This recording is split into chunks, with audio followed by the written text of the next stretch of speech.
Good evening friends. आज हम बात करने वाले होम्योपैथिक की न्यू रेमेडी एलियम सीपा।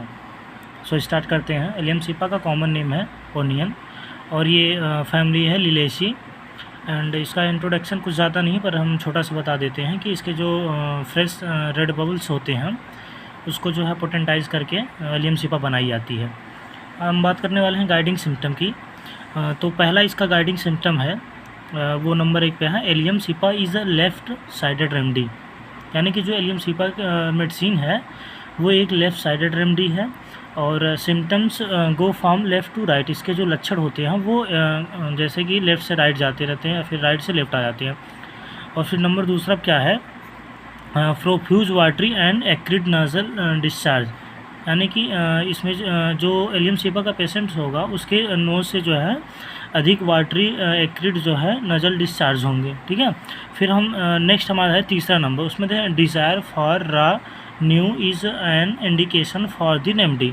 मतलब कि जो एलियम सीपा का पेशेंट होगा उसे जैसे कि कच्ची प्याज खाने की जो है मन कहेगा या फिर ऐसे कुछ मतलब उसके सिम्टम्स रहेंगे। फिर हम बात करते हैं पॉइंट नंबर 4 की। इसमें आते हैं डिज़ायर फॉर रॉ मटेरियल। ये तो हमारा हो चुका है, सॉरी हमने 2 बार लिख दिया है, तो फिर ये हमारा हो चुका है। इस पर हम आते हैं फिफ्थ आते हैं, aggravation in warm room and in the evening relieved in cold room and open air.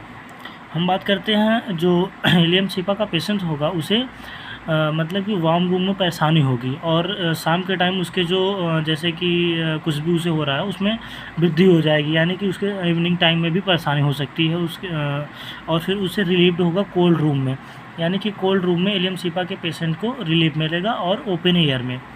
फिर हम बात करते हैं नंबर 6 की। नंबर 6 में क्या है कि nerve injuries is relieved by this remedy. यानी कि आपके कहीं भी नर्व इंजरी हुई है तो उस पेशेंट को आप एलियम सीपा 30 में या फिर 200 में पेशेंट के आधार पे यानी कि पेशेंट कैसा है उस आधार पे अगर एलियम सीपा देंगे तो फिर नर्व इंजरी में ये बहुत ही यूज़फुल है।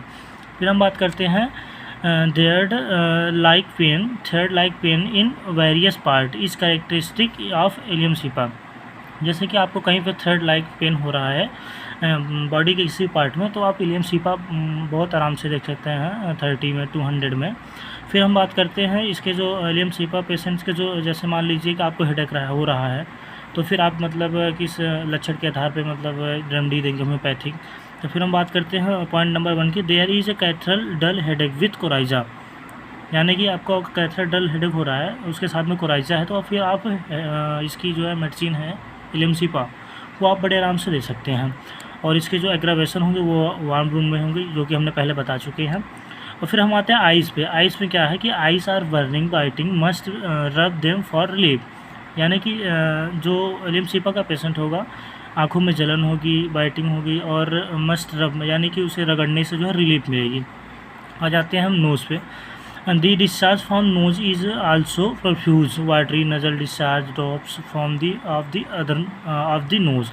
यानी कि जो एलियम सीपा का पेशेंट होगा उसके नोज़ से जो डिस्चार्जेस होंगे वो बहुत अधिक वाटरी में होंगे और जैसे कि टिप टिप करके मतलब बूंद बूंद होंगे। तो फिर आप ऐसे कंडीशन में आप पेशेंट को जो है एलियम सीपा दे सकते हैं।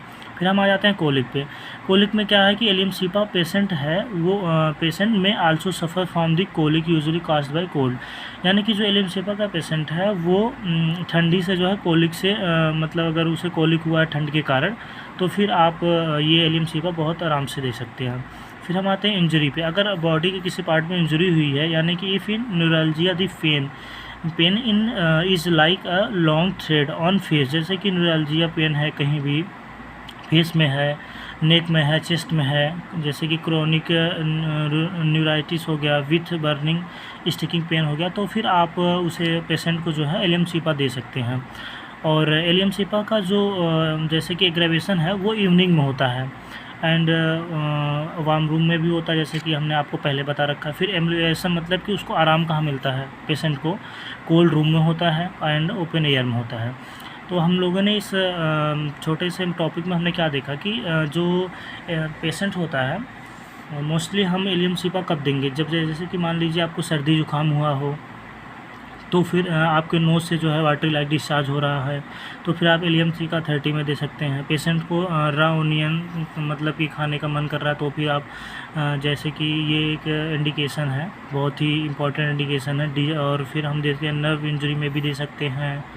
और कई सारे जो हमने मेन गाइडिंग सिम्टम्स हैं हमने आपको बता दिए। ये जो हमने सिम्टम बताए हैं ये की नोट सिम्टम है, और इसमें जो है हमने जितने भी इम्पोर्टेंट थे हमने आपको बता दिए। और फिर बस यही हम इस पर एंड करते हैं अपने चैप्टर को। और फिर आप हमारे चैनल को सब्सक्राइब कर दीजिएगा, लाइक कर दीजिएगा, थोड़ा शेयर भी करिएगा।